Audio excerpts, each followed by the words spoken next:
Right, so this is going to be the third and final lesson in our series on parliamentary reform, finishing up the end of the period between 1780 and 1885. And in this lesson, I'm going to be taking a look at the Secret Ballot Act of 1872, the Corrupt and Illegal Practices Act of 1883, the Great Reform Act. Well, not the Great Reform Act, the Representation of the People's Act of 1884 and the following Redistribution Act of 1885.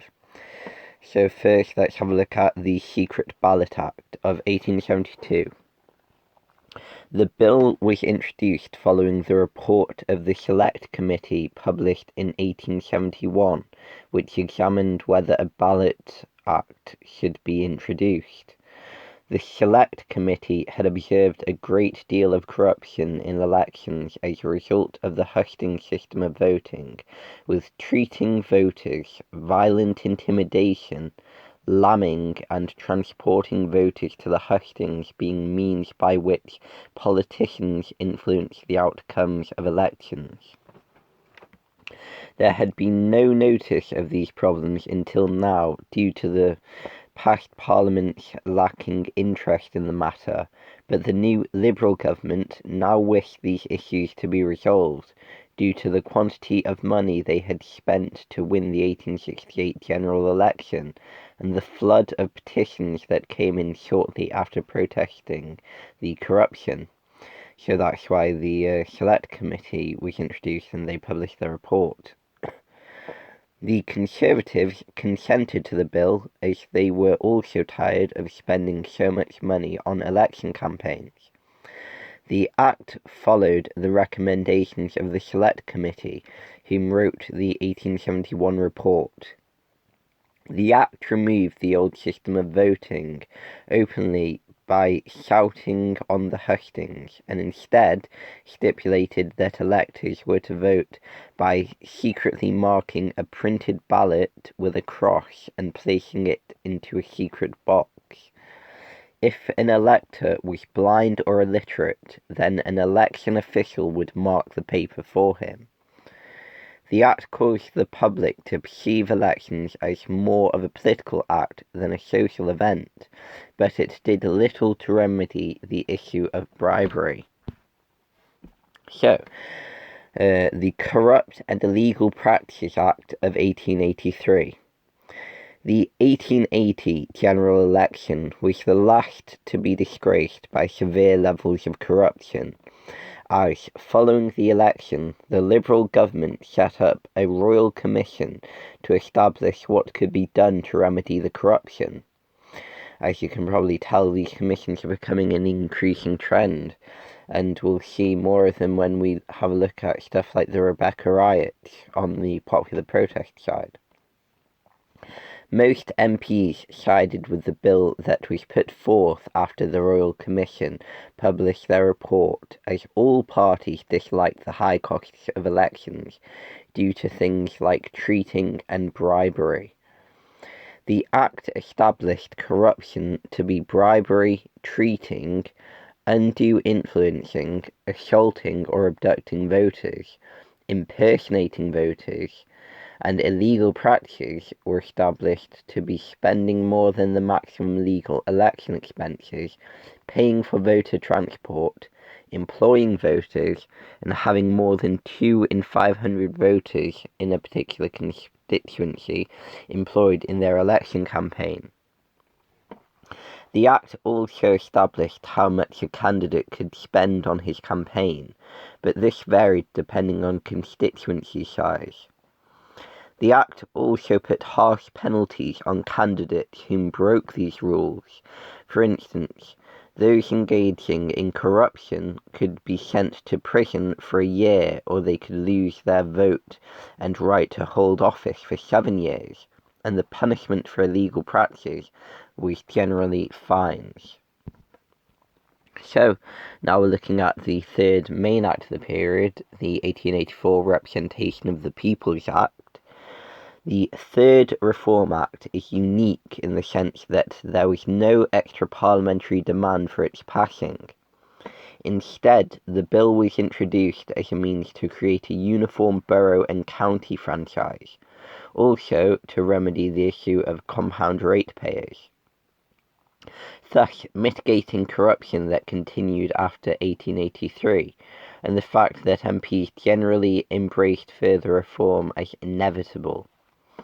Within the cabinet, the motives for the introduction of the bill include the necessity of winning the favour of the radical MPs so they would support the new Liberal government, the political principles held by Gladstone, whom now wholeheartedly supported reform, and the desire of the Liberals to bolster support for their party just in time for the next general election. The bill, without a redistribution clause, triggered a constitutional crisis, as the House of Lords, under Lord Salisbury, vetoed the bill due to the harm it could do to the Conservative Party. Radicals attempted to use this crisis, for example, Joseph Chamberlain, so they attempted to use this crisis to introduce House of Lords reform. However, a compromise was made between the Liberals and the Conservatives behind closed doors, called the Arlington Street Compact, which stipulated that the Lords would not veto the next bill, providing a separate bill concerning redistribution of the seats was also introduced. The 1884 Reform Act was the first of the Reform Acts to apply to the UK on a national scale. It created a uniform franchise in the boroughs and the counties, and it extended the franchise to all male ratepayers who had lived in their house for a year, all male lodgers occupying lodgings worth £10 per year that they had lived in for at least 1 year, and all those owning property worth £10 per year. This enfranchised the rural working class and expanded the franchise from 3 million to 6 million, the greatest proliferation in the franchise to date.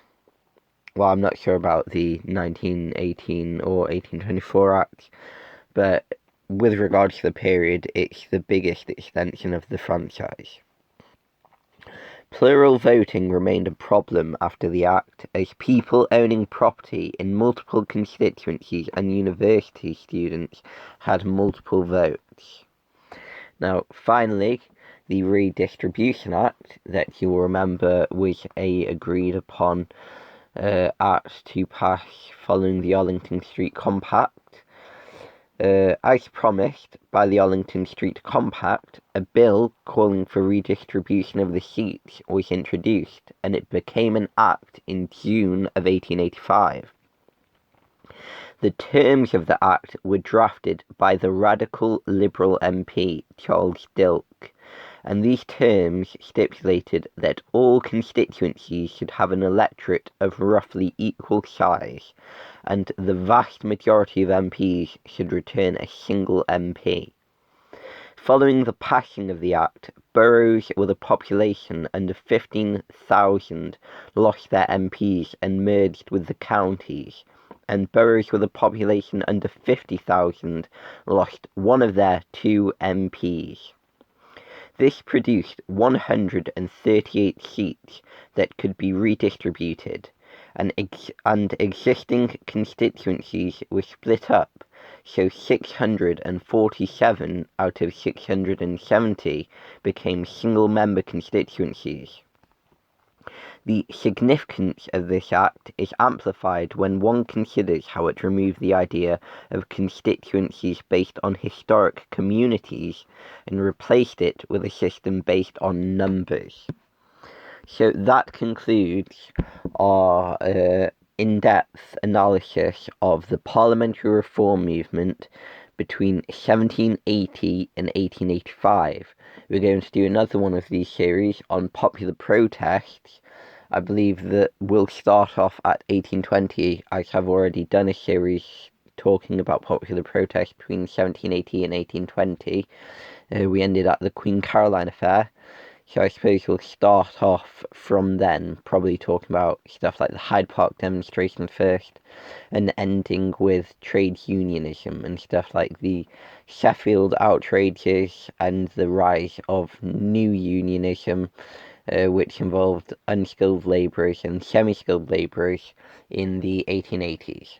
So that's it for the Parliamentary Reform movement between 1780 and 1885. Thank you.